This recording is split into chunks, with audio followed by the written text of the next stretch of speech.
الحمد لله الذي فرض على العباد أداء الأمانة وحرم عليهم المكر والغدر والخيانة، وأشهد أن لا إله إلا الله وحده لا شريك له، وأشهد أن محمدا عبده ورسوله، أما بعد۔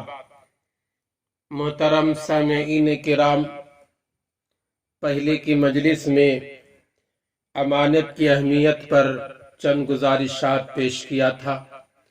امید کر رہا ہوں سنے ہوں گے اور اس پر عمل بھی کر رہے ہوں گے۔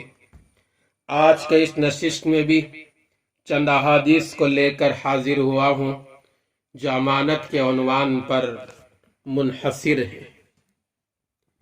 جس میں امانت داری نہیں، اس میں ایمان نہیں۔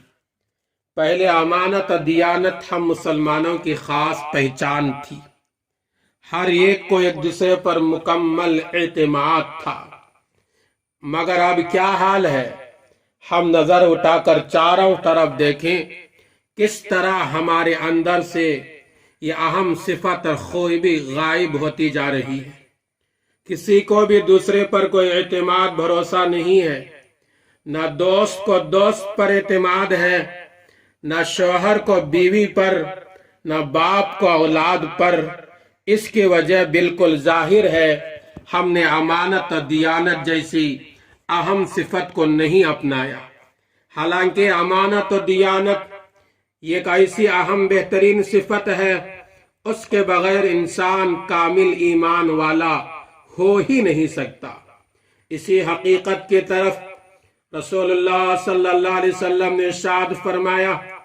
حضرت انس رضی اللہ تعالی عنہ فرماتے ہیں، کم ہی ایسا ہوا ہے کہ آپ صلی اللہ علیہ وسلم نے خطبہ دیا ہو اور یہ ارشاد نہ فرمایا ہو، اس کے اندر ایمان بھی نہیں، جس کے اندر امانت داری کی صفت نہیں ہے۔ میرے دوستو، عام طور پر لوگ امانت کے مفہوم کو نہیں سمجھتے۔ وہ بس اتنا جانتے ہیں، کوئی شخص کسی کے پاس اپنا مال یا سامان رکھ دے، اس کی حفاظت کیا جائے، جب مانگے تو اسے واپس کر دیا جائے۔ یہ تو ٹھیک ہے، یہ بھی امانت کے مفہوم میں داخل ہے، مگر امانت کا مطلب صرف اتنا ہی نہیں۔ قرآن و حدیث کے روشنی میں دیکھا جائے، امانت کا مفہوم بہت وسیع ہوتا ہے۔ اللہ نے ہم پر جو عبادات فرض کی ہیں، نماز، روزے، حج، زکوٰۃ وغیرہ، جن کو حقوق اللہ کہا جاتا ہے، یہ سب امانت میں داخل ہے اور ان سب کی ادائیگی ہم پر لازم ہے۔ اسی طرح ایک انسان کا دوسرے انسان پر جو حق ہے، جن کو حقوق العباد کہا جاتا ہے، وہ بھی امانت میں داخل ہے۔ ان کی ادائیگی فرض ہے۔ اب ہمیں غور کرنا چاہیے، اللہ کے حقوق میں کتنے حقوق ہم ادا کر رہے ہیں۔ ادا کر رہے ہیں تو سمجھ لو تم امانت کے ادا کرنے والے بن رہے ہو۔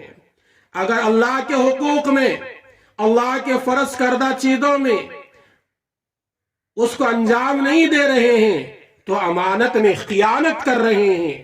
اسی طرح لوگوں کے حقوق اگر آپ دبا رہے ہیں تو امانت میں خیانت کرنے والے ہیں۔ انسان پر چھوٹی بڑی جو بھی ذمہ داری دی جاتی ہے، وہ بھی امانت ہے، اس کو بھی ادا کرنا ضروری ہے۔ اسلام کے نظر میں تقریباً ہر آدمی ذمہ دار ہے، جیسا کہ حدیث میں ہے۔ رسول اللہ صلی اللہ علیہ وسلم نے فرمایا، تم سب ذمہ دار ہو اور تمہاری ذمہ داری کے بارے میں قیامت کے دن تم سے سوال ہوگا۔ چنانچہ لوگوں کا امیر اور حاکم ذمہ دار ہے، اس سے ان سب لوگوں کے بارے میں سوال ہوگا۔ مرد اپنے گھر والوں کا ذمہ دار ہے، اس سے ان لوگوں کے تعلق سے سوال ہوگا۔ عورت اپنے شوہر، اس کے بچوں کی ذمہ دار ہے، ان سے ان چیزوں کے متعلق سوال ہوگا۔ غلام اپنے آقا کے مال کا ذمہ دار ہے، اس سے اس کے بارے میں سوال ہوگا۔ یاد رکھو، ہر آدمی ذمہ دار ہے۔ اگر ذمہ داری ادا نہیں کیا تو امانت میں خیانت کرنے والا ہے۔ ماں بھی اپنے بچوں کی ذمہ دار ہے۔ اگر ماں یا باپ اپنے بچوں کی صحیح تربیت نہیں کرتے،